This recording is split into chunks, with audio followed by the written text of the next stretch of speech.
What if the life you think you're choosing isn't entirely your own? What if every single day, four ancient psychological patterns are quietly influencing your choices, your relationships, and how you see yourself, all without you even realizing it? These are hidden forces, and tonight we're bringing them into the light. Have you ever felt like a fake just playing a part? Or found yourself sabotaging your own success for reasons you can't quite pin down? Maybe you've fallen in love with the idea of someone only to be crushed when they turn out to be a real, flawed person. These aren't just random quirks. They're echoes of powerful universal patterns that the brilliant Swiss psychiatrist Carl Jung called archetypes. Jung believed that under our personal consciousness, there's a deeper layer he called the collective unconscious. Think of it as a shared reservoir of psychic blueprints and ancient memories common to all humans, no matter where or when they lived. And inside this deep well of the mind, the archetypes exist.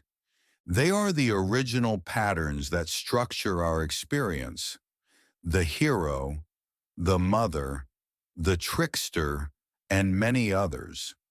But among them, Jung pinpointed four that are absolutely fundamental to who we are and to our journey toward becoming whole. These are the persona, the shadow, the anima or animus, and the self. Getting to know them isn't just a fun intellectual exercise, it's the key to unlocking a more authentic and empowered life. It's the difference between being a puppet of these hidden forces and becoming the master of your own mind. This is a journey into the deepest parts of you. So let's start with a simple question. Who are you to the outside world? Short pause. The persona, the mask we wear. The persona is the face you present to the world. The word itself comes from the Latin term for the masks actors wore in ancient theater. Those masks weren't to hide the actor, but to communicate the character they were playing. In the same way, your persona is the collection of social masks you wear to fit in and get by. You have one for work: professional, competent, maybe a little serious. You have another for your friends: relaxed, funny, and open. You've got one for your family, and almost certainly a carefully polished one for social media. These masks aren't bad. They're necessary tools for social survival. They help us adapt and play the roles society expects, whether that's a disciplined doctor, a caring parent, or a dependable friend. Jung called it the conformity archetype. It's how we package ourselves to be acceptable, to make an impression, and to hide our raw, unfiltered selves. But trouble starts when we forget we're wearing a mask at all. When we identify too much with our persona, a dangerous split happens.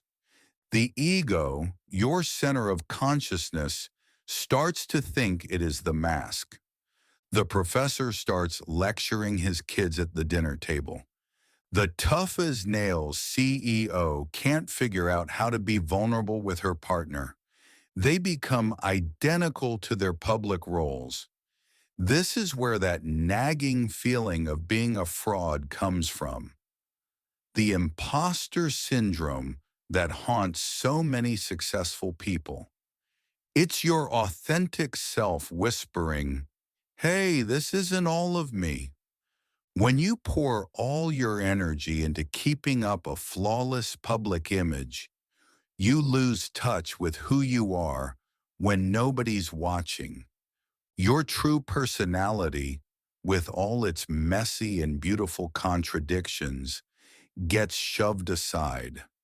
This creates a hollow feeling, a sense of being alienated from your own core. The persona is built from social expectations, cultural norms, and the praise we get for acting a certain way. It's a compromise between who you are and what the world wants you to be. But if that compromise turns into surrender, our psychological growth stops. We end up living a life that might impress others, but leaves us empty. We care more about what will people think than what is true for me. The point of life isn't to build the most impressive mask, but to find the courage to see what's behind it.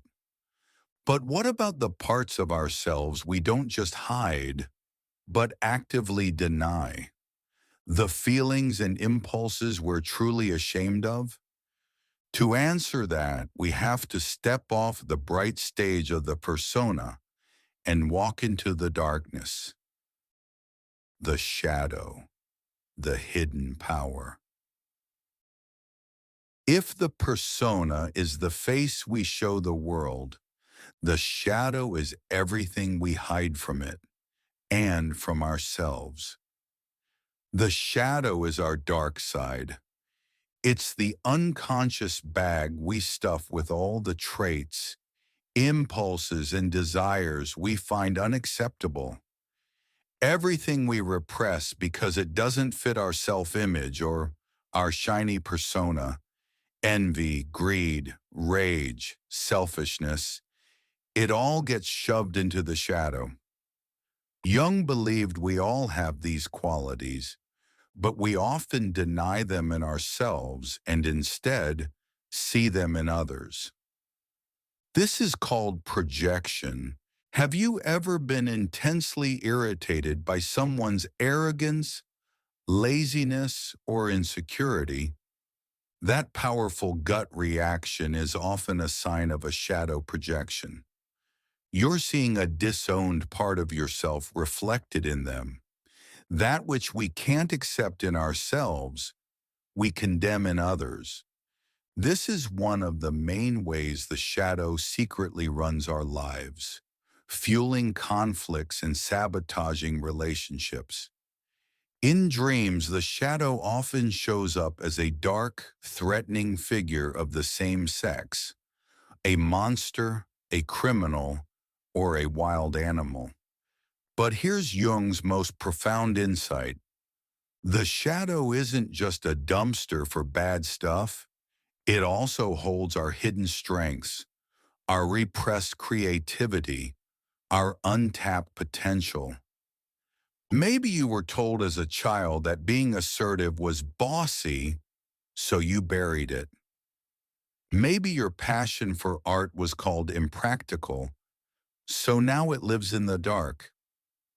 This is why Jung called integrating the shadow the apprentice piece of personal growth. It's the first, most critical step toward becoming whole.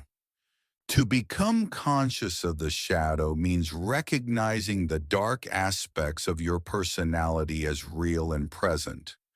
It takes real moral courage to turn inward and face the parts of you you've rejected. Shadow work isn't about getting rid of the shadow, but integrating it, acknowledging your capacity for anger or envy, without letting those feelings control you. When you do this, something amazing happens. You reclaim all the energy you were using to keep that stuff repressed. That energy can be transformed. Repressed anger becomes healthy assertiveness. Hidden fear becomes courage. In the darkness of the shadow, there is, as Jung said, pure gold.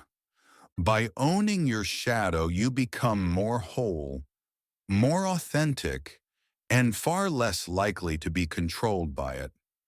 You stop seeing demons in others and start understanding your own humanity. But our inner world isn't just made of our public face and our hidden darkness. There's another figure that deeply influences us, especially in love. The Anima and Animus, the other within. Deep inside our psyche lives an inner figure that represents the opposite gender. For a man, this unconscious feminine side is called the anima. For a woman, her unconscious masculine side is the animus. Now, this isn't about gender identity as we talk about it today. It's about a soul image shaped by our collective and personal experiences. A man's anima is formed by his ancestral experiences of women, influenced by his mother and other key women in his life. A woman's animus is similarly formed by her experiences with her father and other men. These archetypes are the source of some of our most profound and most dangerous experiences, especially in love. When you fall in love at first sight, you're often not seeing the other person clearly at all. You're projecting your anima or animus onto them. A man projects his idealized inner woman, and she seems like the goddess of creativity and wisdom he's dreamed of. A woman projects her animus, seeing a man as the perfect embodiment of strength, intellect, or spiritual guidance. But that projection is an illusion. It's intoxicating, but unstable. We fall in love with a dream, not a real person. And that's why so many relationships begin with idealization and end in disappointment. The projection fades, and we're left facing a normal, flawed human. An undeveloped anima in a man can show up as moodiness, emotional outbursts, or disconnection from feelings. An undeveloped animus in a woman can appear as rigidity, harsh opinions, or a voice filled with shoulds and oughts. But like the shadow, the goal is integration.